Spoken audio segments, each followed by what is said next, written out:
Today's topic is about cooking. Enjoy. Hey, Luca.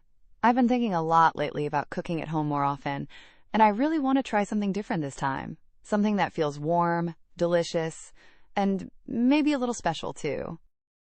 That sounds like a great idea, Emma. Cooking at home not only saves money, but it's also a nice way to relax and enjoy the process. What kind of food were you thinking about making? Well, I've been eating the same kind of meals lately: rice, chicken, vegetables, and I want something with more flavor.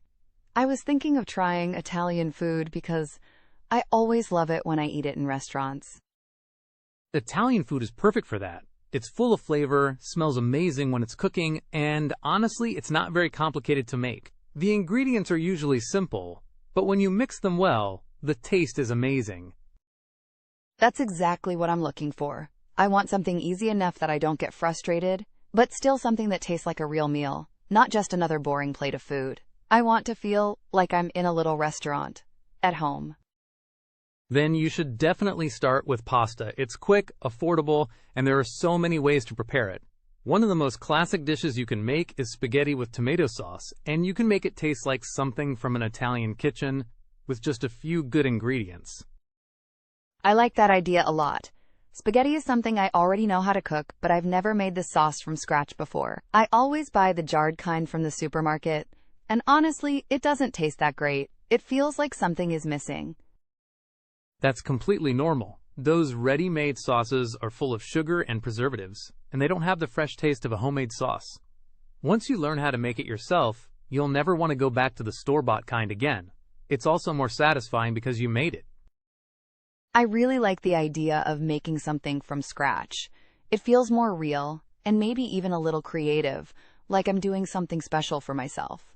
But do I need a lot of ingredients or special tools to do it? Not at all. For a basic tomato sauce, all you need is olive oil, garlic, canned or fresh tomatoes, salt, pepper, and maybe some fresh basil if you want extra flavor. You don't need any fancy tools, just a pot for the pasta and a pan for the sauce. That's good to hear, because I don't have any special equipment. I just have a few pans and a wooden spoon, but I guess that's enough. I might need to go buy a few ingredients, though. That's totally fine. Even in Italy, people cook with very basic tools most of the time. The important part is the quality of your ingredients and taking your time. For example, using good olive oil makes a big difference, and garlic gives the sauce its beautiful aroma. I've heard that before about olive oil, but I always thought it was just marketing. Is it really that different from regular vegetable oil? Yes, absolutely. Olive oil adds a smooth, rich flavor that vegetable oil just doesn't have.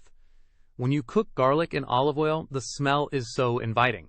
It's the kind of smell that makes people walk into the kitchen and ask, "What are you making?" That sounds so nice. I'd love to have that kind of smell in my kitchen. Right now, it just smells like old toast or coffee. Not very exciting. Trust me, once you start using garlic and olive oil, your kitchen will smell like a little Italian home. And if you add some fresh basil at the end, it will feel like summer, even if it's raining outside. I really like that image. So when I get home, what's the first thing I should do to start cooking this meal? I want to make sure I don't miss anything. First, start by boiling a large pot of water for the pasta. Use more water than you think, and don't forget to salt it well. The water should be salty like the sea. That's a saying in Italy, and it's true. It helps flavor the pasta properly. Okay, I usually just add a pinch of salt, but I guess that's not enough. I'll add more this time. Do I put the pasta in right away? No, wait until the water is boiling. Then add the spaghetti and give it a quick stir so it doesn't stick together. Let it cook for about 8 to 10 minutes, but check the package for the exact time. Taste it near the end. It should be soft, but still a little firm in the middle. Got it. While that's cooking, I guess I can start the sauce? Yes, heat a few tablespoons of olive oil in a pan and add your chopped garlic. You don't need a lot. Maybe 2 cloves, chopped small. Let it cook on low heat until it starts to smell amazing, but don't let it turn brown. Burnt garlic tastes bitter. I always worry about burning things. Maybe I'll keep the heat low and stay next to it. That's the best way. Stay close and stir it gently. Once the garlic is soft and smells good, add the tomatoes. If they're whole canned tomatoes, crush them with a spoon. Let them simmer gently so the flavors come together. I like that. It sounds like a calm part of the recipe, just letting things cook slowly. How long should I leave the sauce simmering? Around 15 to 20 minutes is enough for a simple sauce. Taste it now and then and add a bit of salt and pepper. If it tastes a little sour, you can add a small spoon of sugar to balance the flavor. That's a little secret my grandmother taught me. That's so cool. I love little tips like that. I always feel like real cooks have these tiny secrets that make everything better. They do, but now you know one of them. And once the sauce is ready, you can tear a few basil leaves and throw them in. Don't cut them with a knife, just tear them with your fingers. It keeps the flavor fresh. Okay, and what do I do when the pasta is ready? Do I just pour the sauce on top? Almost. First, before draining the pasta, take a small cup of the pasta water and keep it aside. Then mix the drained pasta with the sauce in the pan. If the sauce feels too thick or dry, add a bit of the pasta water to help it mix better. It makes a big difference. I never knew that. I usually just drain the pasta completely and dump the sauce on top. That's what most people do, but mixing them together while they're still hot helps the pasta absorb the flavor. It becomes one dish, not two separate things. I feel like I've already learned so much. I can't believe how many little steps there are that make a big difference. And the best part is, once you know these steps, you can use them in many other recipes. You'll start to feel more confident in the kitchen.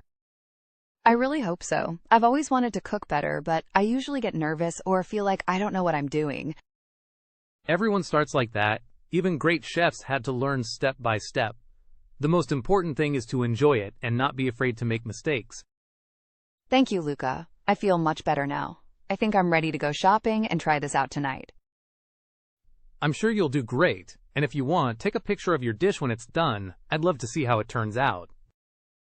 I will. And maybe next weekend we can cook together. I'd love to try making something more difficult, like pizza or even lasagna. That would be amazing. Lasagna is a bit more work, but if we cook it together, it will be fun and not stressful at all. Perfect. First I'll master pasta, and then I'll be ready for the next challenge. That's the spirit. Cooking should be an adventure, not a chore. Enjoy every moment of it. Thanks again, Luca. You've been so helpful. I'm really looking forward to tonight's dinner now. You're welcome, Emma. I'm proud of you for trying something new. Buon appetito, and let me know how it goes. Let's learn some new words in today's conversation. Ingredient, meaning a food item used to make a dish. Example, tomatoes are an important ingredient in pasta sauce. Flavor, meaning the taste of food or drink. Example, fresh basil gives the sauce a strong flavor. Boil, meaning to heat water until it bubbles. Example, you need to boil the water before adding the pasta. Simmer, meaning to cook something slowly over low heat. Example, let the sauce simmer for 15 minutes. Drain, meaning to remove water from food. Example, after the pasta is ready, drain it in the sink. Slice, meaning to cut into thin pieces. Example, slice the garlic before putting it in the pan. Chop, meaning to cut into small pieces. Example, chop the tomatoes and garlic for the sauce. Stir, meaning to move food around in a pan with a spoon. Example, stir the pasta so it doesn't stick. Pan, meaning a flat metal tool for cooking. Example, heat the olive oil in a large pan. Aroma, meaning a nice smell, especially from food. Example, the garlic made a beautiful aroma in the kitchen. Preservative, meaning a chemical that keeps food fresh longer. Example, store-bought sauce has too many preservatives. Homemade, meaning made at home, not bought from a store. Example, this homemade pasta tastes much better. Burnt, meaning cooked too much so it turns black or bitter. Example, be careful not to use burnt garlic in your sauce. Secret, meaning something not known by everyone. Example, adding sugar to the sauce is a little secret.